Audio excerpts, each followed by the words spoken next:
All right, so tonight's Ryong Kwan in-depth is going to be on the police lock or hammer lock. I guess different places call it a different thing. But what we're basically talking about is he goes ahead and grabs on. I'm pushing through, I'm getting behind him, and I'm swinging that arm back, and now I've got him locked. Now the key element here that I want you to see, the success of the arm bar relies on me making sure that this arm is past parallel. I don't want to have it out here. Lifting this up does not do anything. I've got to get this arm past parallel to his body. This needs to be bent less than 90 degrees, so somewhere in the 80 to 70 degree range, and lock it up. I don't require the police lock. I can do this in different mechanisms. I can have my hand here, but the police lock gives me an added advantage. If anytime he goes to fight, I just pop it, and then he's locked up. But this is the key elements right here. Arm past 90 degrees, elbow bent less than 90 degrees, and then some leverage on here, either through a compression lock, underneath, fingers, whatever it is that is keeping this held up high towards that opposite shoulder. Okay? So let's see the different mechanisms by which we can get into that. Similar to what I just did, I'm just breaking free. This time I'm grabbing the elbow. I'm going to grab the elbow so that when I step through, I'm pulling with this hand is pushing to facilitate getting that arm back more than that parallel mark and having this up here. When I got this in here, I have multiple choices what I'm going to do when I'm going to locked up. Most of the time, I'm going to do it as some sort of escorting technique, so I'm going to get them out. So I'm just going to slide my hand in. Here, let me show you this better. I'm sliding my hand in, grabbing. His elbow's tucked into my armpit. I've got the back of his hand. Anytime I want, he goes to punch me. I just pop, stops him. Especially if I grab this, he can't throw that elbow back at me either. Coming this way, and I can then just escort him out. Keeping this light pressure on here, just knowing that as soon as he starts to try to fight against me, I'm just gonna pop it and keep him in place, okay? But the key is that I've already got his arm past parallel, bent more than or less than 90 degrees, and in this case, I've got a nice compression lock on, okay? So in that one, I had my hand grabbing the wrist and my other hand on the elbow to pull with one hand and push with the other hand on his elbow.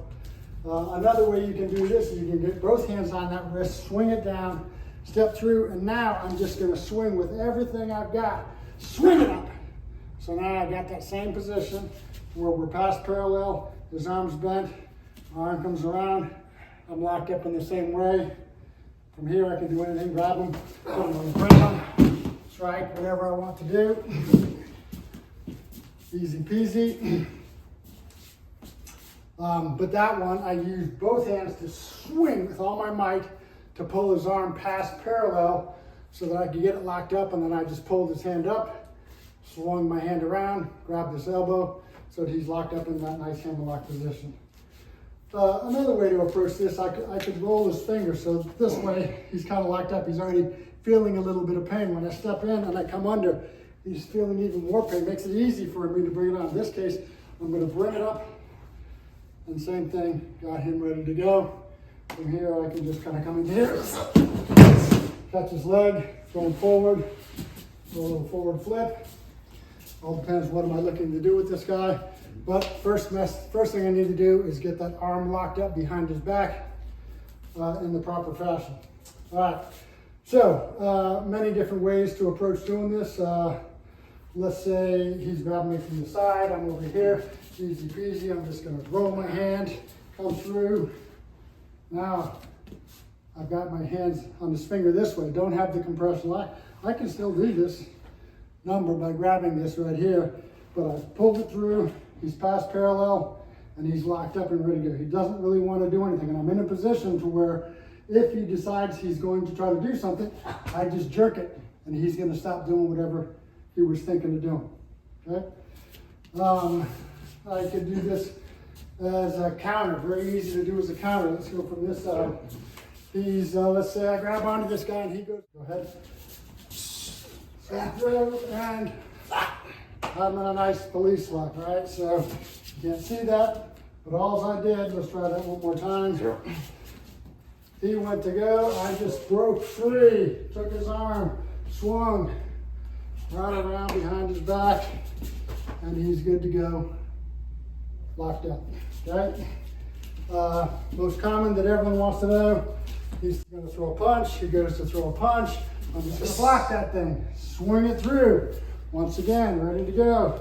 Step right behind him, and I'm locked up, and he's ready to go. Can't do anything. I can choke him, hold him back here, kick his leg out, hang him if I want to. That hurts a lot because now you're hanging him by his arm and his neck. But both, all very effective ways to employ the hammerlock or police lock on somebody. So the key elements that you want to make sure is that when you're getting behind the opponent to lock their arm up, you've got to bend their arm and pull it so that it is past parallel. Can't be out here with the elbow out. Elbow has to be past the parallel mark, and my arm has to be bent less than 90 degrees so I can continue to torque it up or apply wrist compression. Then from there, you decide how you want to take care of them, escort them out, put them on the ground, and it's a very effective technique to lock someone up and get control over them. So that's it for our in-depth Kwan on the police lock.